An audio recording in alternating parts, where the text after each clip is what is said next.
Class 8 की science हमारा कहाँ तक हो गया था, हमारा ये लेसन पूरा पढ़ चुका था, पूरा रीड हो चुका था। अब हम देख रहे हैं इसकी एक्सरसाइज। तो सबसे पहले हमारे क्या दिए हैं, tick the odd one out given reason, यानी कि आपको इसमें ऑड वन बताना है, ठीक है। तो इसमें amoeba, spirogyra, paramecia, euglena, yeast में इसमें डिफरेंस क्या है, स्पायरोगायरा डीएनए, जीन, साइटोप्लाज्म और क्रोमोसोम्स में कौन सा डिफरेंस है, साइटोप्लाज्म, प्रोटीन सिंथेसिस, राइबोसोम्स और गोल्गी बॉडीज में कौन सा डिफरेंट है, Golgi bodies, nucleolus, RNA, vacuoles और सेल न्यूक्लियस में कौन सा डिफरेंस है, vacuoles, nerve cell, soma, dendrite, vascular bundle और एक्सॉन में कौन सा डिफरेंट है, बस्कुलर बंडल। अब हमारे क्या दिए हैं, चूज़ द करेक्ट ऑप्शन देखेंगे। चूज़ द करेक्ट ऑप्शन कह रहे हैं मल्टीपल चॉइस क्वेश्चन, यानी कि सबसे पहला हमें दिया है the lowest level of organisation which has life is tissue, cell, organ, molecules. इसमें से डिफरेंट हमारा है क्या है, cell. Who cell does not have a cell wall, किसमें सेल वॉल नहीं पाई जाती, ह्यूमन में, एल्गाई में, प्लांट, बैक्टीरिया। तो ह्यूमन में सेल वॉल नहीं होती है। तीसरा है the cell organelle that is known as the powerhouse of the cell is called ribosome, mitochondrion, leucoplast या गोल्गी बॉडीज। तो इसमें से जो हमारा डिफरेंट है वो है mitochondrion. Fourth, which of the following is not a unicellular organism, कह रहे हैं कि इसमें से कौन सा यूनिसेलुलर ऑर्गेनिज्म नहीं है। तो ईस्ट तो यूनिसेलुलर है, युग्निला भी हमारा यूनिसेलुलर है, प्लांट जो है वो हमारा यूनिसेलुलर नहीं है, और पैरामीशियम भी हमारा यूनिसेलुलर, क्योंकि इन सब में एक सिंगल सेल पाए जाते हैं। जो प्लांट है तो वो हमारा डिफरेंट है। तो सही ऑप्शन क्या है, प्लांट।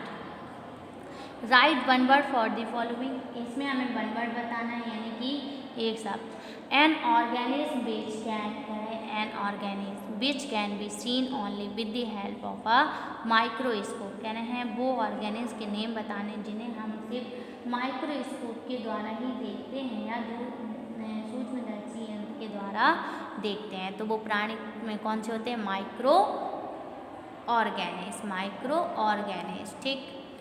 दूसरा कह रहे हैं thin membrane forming the entire boundary of a cell. Thin membrane किसकी होती है, plasma membrane of a cell, plasma membrane of cell. Produce energy from food during respiration, mitochondrion और membrane. Small body cytoplasm, cytoplasm small body यानी कि cytoplasm जो होती है वो छोटी सी बॉडी होती है, उसे हम क्या बोलते हैं, सेल ऑर्गेनेल्स।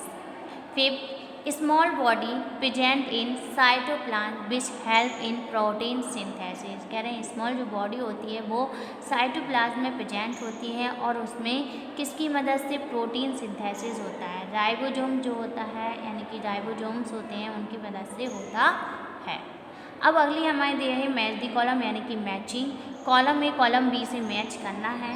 पहला हमें दिया है यूनिसेलुलर, यूनिसेलुलर यानी कि यूनिसेलुलर वो होते हैं जो एक सेल, तो यूनिसेलुलर। यूग्लिना जो है वो हमारा यूनिसेलुलर है। सेकंड है cell wall, cell wall plant cell.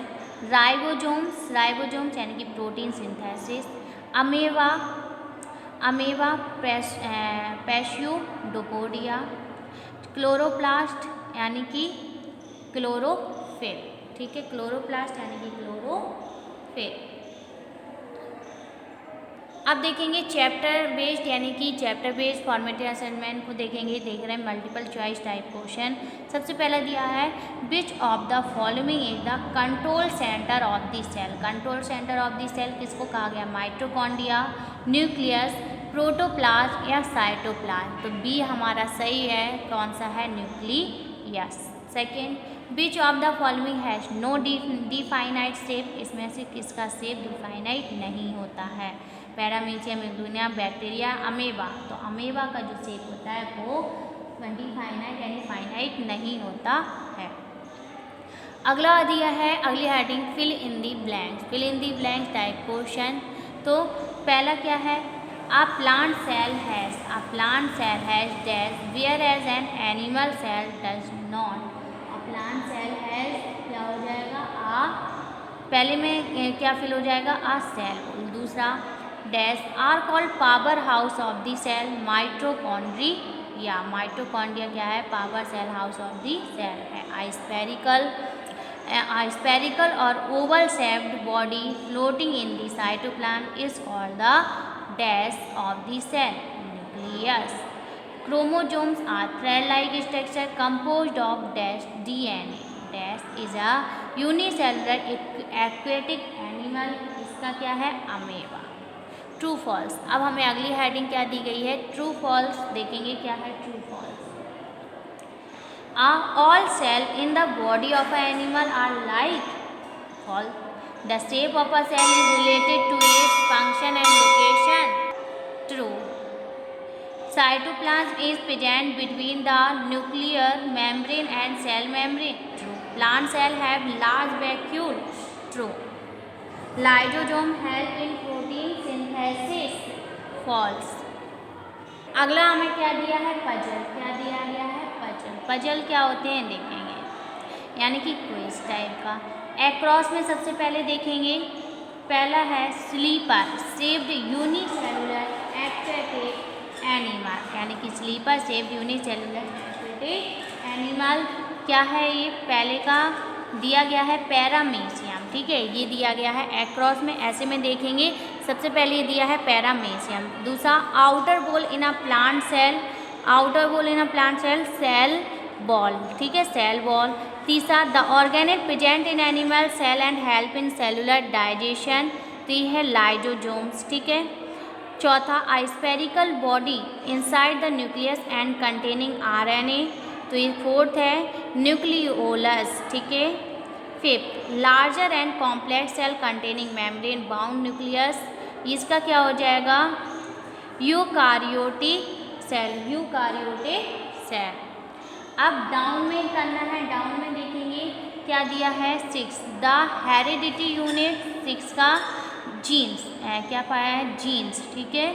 On Oval shaped body floating in the cytoplasm, cytoplasm क्या होते हैं, 7 दिया है न्यूक्लियस, क्या दिया है, न्यूक्लियस। और कह रहे हैं an instrument that show a magnifying image of the small things, यानी कह रहे हैं वो और कौन सा औजार होता है सब जिससे हम छोटी छोटी चीज़ों को आसानी से देख सकते हैं, वो है हमारा माइक्रोस्कोप। क्या है, माइक्रोस्कोप। हमारा ये चैप्टर पूरा रीड हो चुका है, पढ़ चुका है। इस चैप्टर को हम लिखेंगे कल। अभी हम आगे का लेसन पढ़ रहे हैं, लेसन 9। क्या है, लेसन 9। लेसन 9 में क्या दिया है, reproduction in animal, reproduction in animal, यानी कि जानवरों का रिप्रोडक्शन, प्राणियों में प्रजनन की प्रक्रिया को हम पढ़ेंगे। मोड ऑफ रिप्रोडक्शन क्या होता है देखेंगे, all the way in which living organism reproduce there young ones can be divided into the following 2 modes, यानी कि कह रहे हैं कि all the way in which living organism reproduce there young ones can be divided into 2 following step है, उससे mode से देखें। पहला क्या है, सेक्सुअल रिप्रोडक्शन, और दूसरा है एसेक्सुअल रिप्रोडक्शन। सेक्सुअल क्या होते हैं, लैंगिक, और सेक्सुअल लैंगिक, और एसेक्सुअल होते हैं अलैंगिक। तो देखेंगे सेक्सुअल रिप्रोडक्शन और एसेक्सुअल रिप्रोडक्शन। सेक्सुअल में देखेंगे for sexual reproduction both the parents mail and female, इसमें क्या होते हैं, दोनों की ज़रूरत होती है, मेल की भी और फीमेल की भी, ठीक, are needed to reproduce individuals of the same kind. Fish, frog, अब आगे कह रहे हैं जैसे कि fish, frog, higher animals such as cow, dog, horse and human being produce by the mode of sexual, तो ये सब जो है एग्जाम्पल लिए, जैसे मछली हुई, मेढक हुआ, और एनिमल्स हुए, काऊ हुआ, गाय, कुत्ता, और घोड़ा, ये ह्यूमन, ये सब क्या होते हैं, सेक्सुअल रिप्रोडक्शन के एग्जाम्पल, यानी कि लैंगिक रिप्रोडक्शन के एग्जाम्पल हैं। एसेक्सुअल रिप्रोडक्शन क्या होते हैं देखेंगे। These the mode of reproduction in which a single organism is able to reproduce one or more of its kind by itself is called asexual reproduction. Asexual reproduction does not require both male and female. the organisms like amoeba, yeast, hydra, etc. reproduce by the mode of asexual reproduction, यानी कि जो amoeba है, east है, hydra है, इनमें दोनों के गुण ही खुद में पाए जाते हैं। तो the mode of reproduction of single organism, ये सिर्फ सिंगल प्राणी होते हैं। इन्हें मोर और काइंड्स प्रकार की सेक्सुअल रिप्रोडक्शन होते हैं। रिप्रोडक्शन जनरल, इन्हें मेल और फीमेल दोनों की ज़रूरत भी नहीं होती है। ये ऐसे प्राणी हैं, अमीबा हुआ, जैसे इनका एग्जाम्पल अमीबा, ईस्ट, हाइड्रा, ये सब क्या है, इसके ये सेक्सुअल रिप्रोडक्शन के एग्जाम्पल हैं। अब हमें दिया है अगली हेडिंग के सेक्सुअल रिप्रोडक्शन इन एनिमल, यानी कि जंतुओं में लैंगिक प्रजनन की विधि के बारे में हम पढ़ेंगे। ठीक, तो सबसे पहले most animal both single cell and multicellular reproduce by sexual reproduction method. क्या मतलब हुआ कि बहुत से ऐसे एनिमल होते हैं कि जो कई होते हैं जो सिर्फ एक सेल के बने होते हैं, और कई होते हैं जो मल्टी सेलुलर यानी कि कई सेलों से बने होते हैं। रिप्रोड्यूस बाय सेक्सुअल, क्या कहना है, reproduce by sexual reproduction method. In sexual reproduction यानी कि लैंगिक जनक कह रहे हैं टू पेरेंट्स, यानी कि दो पेरेंट्स की जरूरत है, वन मेल और वन फीमेल, एक मेल और दूसरा यानी कि नर और मादा, एक नर की और एक मादा की। Are involve, each parent produce one reproductive, कह रहे हैं उसमें हर प्रोड्यूस होते हैं reproduction cell called gamete, gamete मतलब युग्म। The male produce the sperm, यानी कि जो पेरेंट्स प्रोड्यूस होते हैं उसमें से कुछ कोशिका होती है, सेल होती है जो गैमीट्स को प्रोड्यूस, जिन्हें हम बोलते हैं गैमीट्स। ठीक है, जो मेल का प्रोड्यूस होता है वो स्पर्म होता है, और फीमेल का जो प्रोड्यूस होता है वो एग और ओव्यूल होता है। Such as organism are called unisexual, unisexual यानी कि स्पर्म मतलब क्या होता है, शुक्राणु। ठीक है, यूनिसेक्सुअल मतलब एक लिंगी, और उन्हें हम बोलते हैं एक लिंगी। जैसे cockroach, frog, fish, bird, reptile and human are unicellular. तो ये सब क्या है, यूनिसेलुलर के एग्जाम्पल हैं। क्या क्या हैं यूनिसेलुलर के, जैसे कॉकरोच हुआ, कॉकरोच, ठीक है, फ्रॉग हुआ, फिश, बर्ड, रेप्टाइल्स, ये सब क्या है, हमारी यूनिसेक्सुअल है। In higher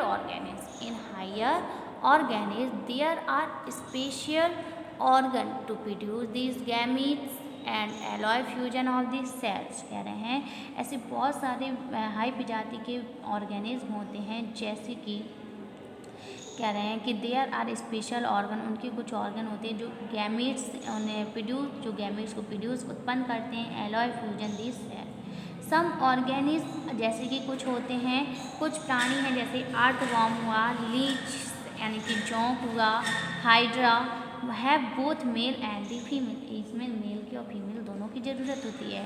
sex organ present in the same body, क्योंकि ये जो सेक्स ऑर्गन होते हैं वो एक ही बॉडी में प्रेजेंट रहते हैं। सच एज, और सच ऑर्गेनिज्म आर कॉल्ड हर्माफ्रोडाइट और बाइसेक्सुअल, यानी कि ये द्विलिंगीय या उभयलिंगीय बोलते हैं, जिनमें मेल और फीमेल दोनों के गुण एक ही बॉडी में पाए जाते हैं। जैसे एग्जाम्पल हमने बताया, केचुआ हुआ, जोंक हुई, हाइड्रा हुए, इनके अंदर दोनों के, नर के और मादा दोनों के ही गुण पाए जाते हैं। अब in monocytic the two individual taking part, monocytic मतलब एक गुटेक, ठीक है, two individual taking part in sexual reproduction are similar in shape and size. कह रहे हैं कि जो टेकिंग पार्ट सेक्सुअल रिप्रोडक्शन होते हैं उनका आकार और माप दोनों ही क्या होते हैं, सेम होते हैं। In malarial parasite two individual are dissimilar, और इनके जो परजीवी होते हैं, जैसे जो मलेरियल के परजीवी होते हैं उनके जो इंडिविजुअल होते हैं वो क्या होते हैं, अलग अलग होता है। अगली हेडिंग हमें दी फर्टिलाइजर। फर्टिलाइजर क्या होती है, निषेचन, ठीक है, फर्टिलाइजेशन, निषेचन क्या होता है देखेंगे।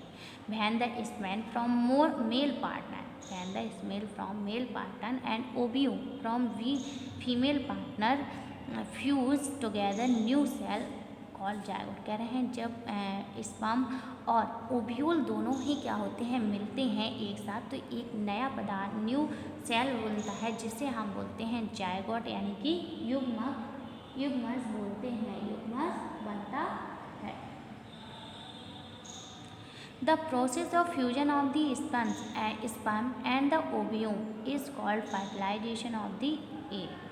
क्या कह रहे हैं, इस क्रिया को जो स्पर्म और ओव्यूल से यानी एग बनता है उसको हम बोलते हैं फर्टिलाइजेशन, यानी कि अंड निषेचन की क्रिया कहते हैं। अब कह रहे हैं fertilisation take place in two different way. Fertilisation भी दो तरीके के होते हैं, एक एक्सटर्नल फर्टिलाइजेशन और एक इंटरनल फर्टिलाइजेशन। तो देखेंगे एक्सटर्नल फर्टिलाइजेशन और इंटरनल फर्टिलाइजेशन। तो एक्सटर्नल फर्टिलाइजेशन बाह्य निषेचन और इंटरनल फर्टिलाइजेशन होता है आंतरिक निषेचन। तो बाह्य निषेचन क्या होते हैं, when the fusion of male gamete with female gamete take place outside the body of the female partner, the fertilization is called external fertilization। In frog and fishes, the male and the female partner release their gametes in water and the fertilization take place in water। कह रहे हैं कि external fertilisation क्या होते हैं, when the fusion of male gamete और female gamete, यानी कि इनमें दोनों ही मेल गैमेट भी होना चाहिए और फीमेल गैमेट होनी चाहिए। Body female partner fertilise and external fertilise, यानी कि फ्रॉग फिश जैसे कि फिश हुए, मेल और female partner release gametes in water, ये पानी में ही क्या करते हैं, एक दूसरे का गैमेट लेते हैं और fertilise take place in water, और पानी के अंदर ये निषेचन की क्रिया को करते हैं। आंतरिक निषेचन क्या होता है, when the fusion of gametes of the male female, यानी कि फिश क्या करती है, एग देती है और वो यानी कि जो एग देते हैं वो बाह्य निषेचन होते हैं और जो सीधे न्यू बेबी को उत्पन्न करते हैं वो हमारे आंतरिक निषेचन जो उनके स्टोमच में बड़ा होता है। तो when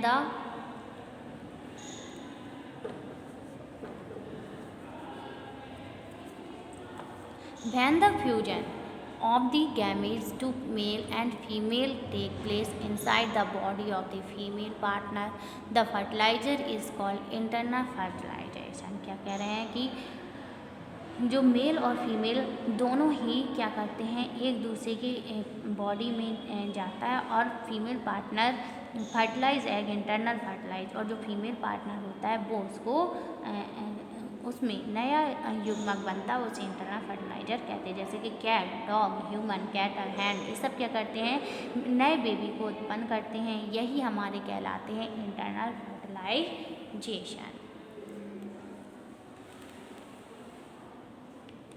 अगली हेडिंग हमें क्या दी गई है, sexual reproduction in human. Sexual reproduction in human क्या होते हैं देखेंगे। In this method of reproduction both the parents and male and female are involve. कह रहे हैं इस मेथड में, इस रिप्रोडक्शन को करने के लिए मेल वो दोनों ही पेरेंट्स की ज़रूरत होती है, मेल की भी सेक्सुअल रिप्रोडक्शन में, यानी कि मानव में लेंगे तो दोनों की ज़रूरत होती है, मेल हो चाहे female are involve, both parents have different reproductive system. इसमें दोनों पेरेंट्स की ज़रूरत होती है। Before describing the process of reproduction let study about the reproductive system in male and female partner.